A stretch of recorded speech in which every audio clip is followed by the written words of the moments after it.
U.S. forces last night struck another boat off of the coast of Venezuela, suspected of carrying drugs. President Trump said today Venezuela's dictator is trying to reduce tensions with the United States, but it doesn't appear that that will happen as long as Nicolas Maduro is in power. Here's Scott McFarlane. As the Trump administration continues to target alleged Venezuelan drug boats, the president today dropped a verbal bomb about the country's leader, Nicolas Maduro. He has offered everything. He's offered everything. You're right. You know why?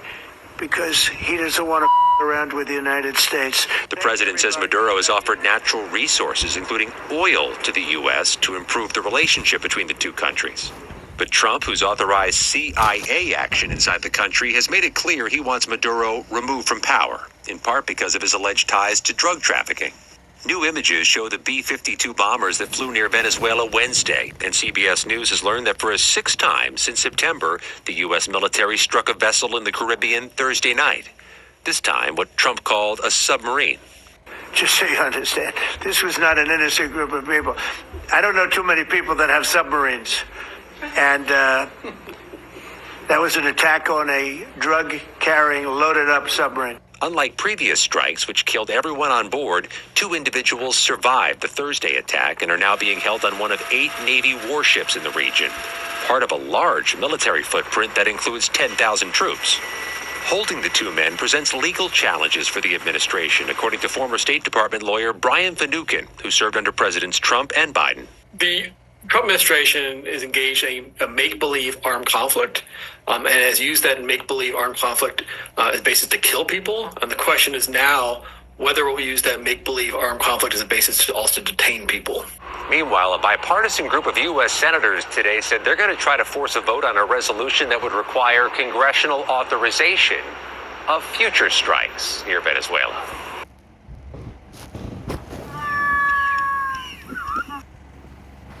Alright, Shalom. First and foremost, I'd like to give all praises to Yahweh Bashim Yahushai, Bahasham Rakakodash, and double honors unto the apostles and elders of Great Millstone. Peace and salutations unto the 144,000. This is Brother Kyle here with another lesson through the spirit and power of Yahweh Bashim Yahushai. And well, the video you just saw, yes, okay. So the video you just saw, you could see, well, you know, that things are just getting more and more heated, you know, with the altercation between Venezuela and America and Trinidad, you know, in the middle of it. So is that, as well as, you know, what happened, what is it, I think that would be yesterday, yesterday, you know, with the U.S. embassies, you know, in Trinidad and Tobago closing down, right? So I read it here. It says U.S. Embassy in Trinidad and Tobago issues warning for Americans amid rising Venezuela tensions. The U.S. Embassy in Trinidad and Tobago is cautioning Americans to stay away from American government facilities in the Twin Island nation amid the growing tensions between the U.S. and Venezuela. The alert is based on threats directed at American citizens in the Caribbean nation, with U.S. authorities saying it could be linked to ongoing tensions in the region. Trinidad and Tobago's Minister of Homeland Security, Roger Alexander, told the Associated Press the embassy didn't specify why it issued the warning, saying only that due to a heightened state of alert, please avoid and refrain from visiting all U.S. government facilities through the holiday weekend, as it urged the people to be aware of their surroundings. Monday is a holiday to celebrate Diwali, a Hindu festival of lights widely celebrated in Trinidad and Tobago, where 35% of its 1.4 million people identified as East Indian. Right, so I guess I stand corrected. They didn't close down, they just urge, you know, citizens to stay away, specifically American citizens. Right, so it says Venezuela is located just miles away from Trinidad, where people in one community are mourning the disappearance of 2 local fishermen believed killed in a U.S. strike on Tuesday. Tensions between the U.S. and Venezuela are at an all-time high over deadly U.S. strikes in Caribbean waters, targeting suspected drug traffickers. There have been 6 known boat attacks in the area since last month. The most recent on Tuesday targeted a submarine carrying mostly fentanyl and other illegal narcotics, President Trump said on Saturday. Under my watch, the United States of America will not tolerate narco-terrorists trafficking illegal drugs by land or by sea, Mr. Trump said in a Truth Social post. He said 2 survivors from Ecuador and Colombia will be repatriated for detention and prosecution. At least 19 people have been killed in the 6 strikes. So you see, authorities in Trinidad and Tobago have responded to the threats by implementing security measures to deal with any situations that may arise, Alexander said. However, local authorities declined to share specific details about the reported threats. The tense situation in the region was mentioned by U.S. officials in a briefing with authorities in Trinidad and Tobago. Alexander said, the Trump administration has said it considers alleged drug traffickers as unlawful combatants who must be met with military force. Right? So we're seeing what's going on here, because we know that drug is something that been, it's nothing new, right? It's nothing new. We know there is stuff that been happening, or it's been transporting, all these different things, but the question is, why now all of a sudden, Trump want to play quote-unquote hero, to fight against this quote-unquote threat of, drugs being transported. They had many years to do that. And it's like, when you really look at it, if you use your discernment, when you really look at it, it's something deeper to it, which we know is the oil ultimately that they want, because the devil said it himself. Maduro offered up things, even oil, right? But this devil, let me read this. This is Obadiah 1 and 5. It says, if thieves came to thee, if robbers by night, how art thou cut off? Would they not have stolen till they had enough? If the grape gatherers came to thee, would they not leave some grapes? So a robber or a thief, when they come, they will take until they have enough, but not this devil. You understand? So it's the same scenario with this, right? Let me say Maduro really offered up some oil to this devil. They can never tell what this devil is saying is the truth, most of the time. But let me say he really offered up some oil to him to try and cool on everything. This devil said, nah, he was some. In his mind, he was all. Right? He was all. So he want to steal, not until he had enough, but he want to own it all. You understand? And the thing about it is, I believe they will get it, I believe the U.S. will get hold of it, because it will be in the Lord's plan, because oil will help fuel the military. Because remember, World War III is still to come, right? That is not if on a but or no maybe. That is going to happen. So the Lord is just let me get that precept. This is Isaiah 13 and verse 4. It says, the noise of a multitude in the mountains, like as if a great people, a tumultuous noise of the kingdoms of nations gathered together. The Lord of hosts mustered the hosts of the battle. Right? So the Lord is the one that causing all these nations to come together to fight against Babylon. Right? And don't think it's strange. You know, Trump know that they're going to have a war, right? Because he's saying there's not going to be no World War III, there's not going to have one in the Middle East, and blah, blah, blah, and however he does talk. But at the end of it all, it's going to happen. Because even a U.S. Marine was saying it's going to happen. Let me get that video. The Marines here today are cut from the same cloth as those who seized Tarawa, withstood the cold of Korea, and fought through the streets of Iraq and the mountains of Afghanistan. And the next fight is coming. Trust me, it's coming. Across battlefields, our character has never wavered. Just as the nature of war, the clash of wills, the test of fortitude, the demand for discipline remains the same. To our Marines here today and around the world, I could not be more proud of you. See, he did say the next fight is coming. Trust me, it's coming, right? Because they're already preparing for war.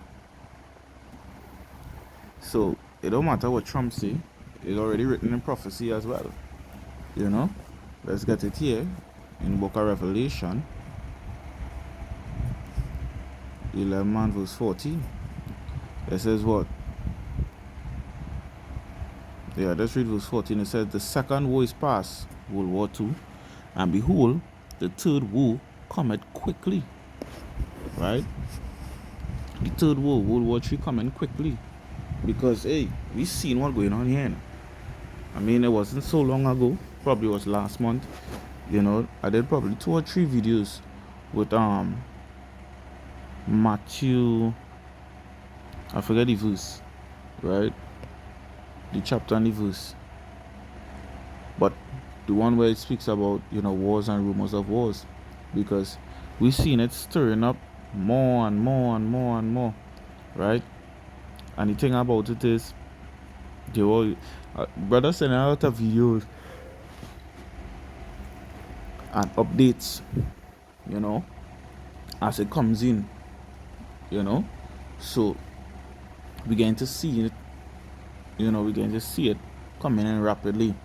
Because hey, this whole thing that's going on here, as I said before, is prophecy, and it's meant to happen, you know, and there's no avoiding it. Because even when I was talking to a Northern Kingdom, a fella, right, he has a lot of insight too about certain things that are going on, you know, but of course he's not in the truth, so not everything he will understand and get. But you know, I take whatever information I could get, you know, and share it with the Akim. However, something that he mentioned, right, was that, you know, people of Trinidad and Tobago need to march, because if they didn't march, nothing would happen and this and that. And I'd also tell him, bro, it wouldn't matter if you march or not, you know, because at the end of the day, all of this is prophecy and it have to happen. So you think a march gonna stop a war? Nah, it's not gonna matter, right? Because if you read Ecclesiastes 3 and 1, right, it says, to everything there is a season and a time to every purpose under the heaven, right? We jump to verse 3. It says, a time to kill and a time to heal, a time to break down and a time to build up. Right now, we in the time of the killing and we in the time of the breaking down, right? When I jump to verse 8, it says, a time to love, a time to hate, a time of war and a time of peace, right? And as me and another brother, a younger brother, in the truth, you know, we both noticed that every time we read this precept here, or from since the first time we learned about it, is that it's in specific order, you know. Because first, you know, it was a time of love. Now we're living in a time where it's a time of hate. And then, well, at the time when we think it, you know, because that was before, you know, long before You know, you would have hear about the war with Russia and this and that, and Russia and Ukraine and all these different things. You know, before all these little battles came up, you know, we were speaking about it. You know, so it was just hatred going on, and now, you know, we living in the time of war, right? And then after will be what? The time of peace. And I believe I mentioned this in a very old video too, right? The time of peace could be what? You know, us in the kingdom. So this is how yappa the scriptures is, you know, because it just shows you, this little gesture here just shows you that the Lord is the one and really in control of everything, right? So how he wrote this here, and really and truly too, Ecclesiastes was written by King Solomon, you know, which was who U.S.A. So that even more yappa. The Bible can never cease to amaze you, you know. I can speak for myself, but it's a very yappa thing. We live in any time of war right now, you know, and these devils really trying to push through to get their agenda rolling, because as Revelation 12 and 12 say, let me read that first before I get the other one, the other precept I was gonna get. It says, therefore rejoice, ye heavens, and ye that dwell in them. Woe to the inhabitants of the earth and of the sea, for the devil is come down unto you, having great wrath, because he knoweth that he had but a short time. Right? He know you have a short time, because what the Lord appoint he bounds where he cannot pass. He cannot go further than where the Lord want him to go. You know? So at the end of the day, the devil seeing that, hey, prophecy is rolling out faster and faster. He like, shit. So they had to implement and execute their plans. You know? And funny enough too, you see it in cartoons, I remember watching Justice League, right? Some years back. And Darkseid, you know, he had his little minions planting the mother boxes all around the city, you know.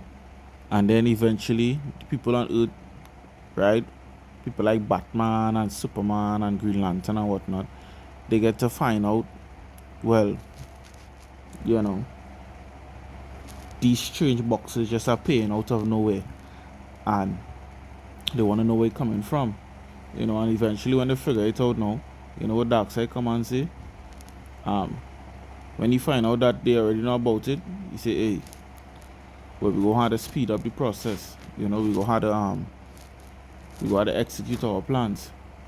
You know, because it's like they wanted more time to get things done perfectly. You know, but it's too late. They already been figured out. So it's the same thing with the Lord here, because the Lord put his prophets on the scene to expose them, right? So now, as Jake waking up and realizing to certain things, they need to speed up their plans. You know, they need to speed up their plans and execute certain things before it is, you know, Jake could really get to understand, and they get more riots on their hand, where it is they might really be able to control to the extent that they want. You know, so these devils, they know what they're doing, you know, and they're trying to cover it up. But let me read this last precept here. This is Habakkuk 2 and verse 1. It says, I will stand upon my watch and set me upon the tower, and will watch to see what he will say unto me, and what I shall answer when I am reproved. And Yahweh Shai answered me and said, write the vision, and make it plain upon the tables, that he may run that readeth it. For the vision is yet for an appointed time, but at the end it shall speak, and not lie. Though it tarry, wait for it, because it will surely come, it will not tarry. Right? So you see, the Lord tell Habakkuk that the vision is for an appointed time. Just make it plain upon the tables. Just write it down, you know. Well, you will have a scroll at that time. Write it down on the scroll. Right? So he that read it, which will be the elect, right? He go run that readeth it, meaning to say, hey, as he told Ezekiel, eat up the roll. You know, you study it, you will exercise, you know, what the Lord said to do. You know, prophesy it, you know. That's what I mean. So when you say the vision is yet for an appointed time, that's why I read the Ecclesiastes 3 just now. Everything has a time. You know, everything has a time. When I say at the end it shall speak, right? When meaning to say when the Lord ready for it to come to pass at that specific point, it will happen. You know, and they're not gonna lie. Because remember that proverb in Israel, so long I hearing this, so long I hearing that, the Lord gonna enter all of that. You know? So he said, do it me tarry. You know? So it come like he telling you to have faith, you know. Because he say, hey, to you, it seems like it's taking a long time, but remember the Lord not bound by time. Right? But he said, wait for it, because it will surely come. Telling you, hey, it will come, you know. It will come. Relax yourself, it will come in. You know? The Lord say, hey, it would not tarry. Right? And we seen it here. You know, we seen it here. We know these wars must come to pass. But again, as Matthew say, you know, let me read it actually and close off with that. Matthew 24:6 says, and ye shall hear of wars and rumors of wars. See that ye be not troubled, for all these things must come to pass, but the end is not yet. So these things must come to pass, but the end is not yet. Because why? It says, for nation shall rise against nation, and kingdom against kingdom, and there shall be famines and pestilence and earthquakes in diverse places. Right? The Lord said all these things gonna happen. Why? All these things are the beginning of sorrows. You understand? This is just the beginning of the sorrows. You know? Because when I say the beginning of sorrows, I believe that is Jacob's trouble just now starting there. You understand? We now heading into Jacob's trouble slowly but surely. Slowly but surely. You understand? Because things get dicey. You know? And we as men of the Lord had to be on the alert, so you know. I hope this lesson was edifying to the spirit and power of Yahweh Shim Yoshai. Till next time, I say shalom.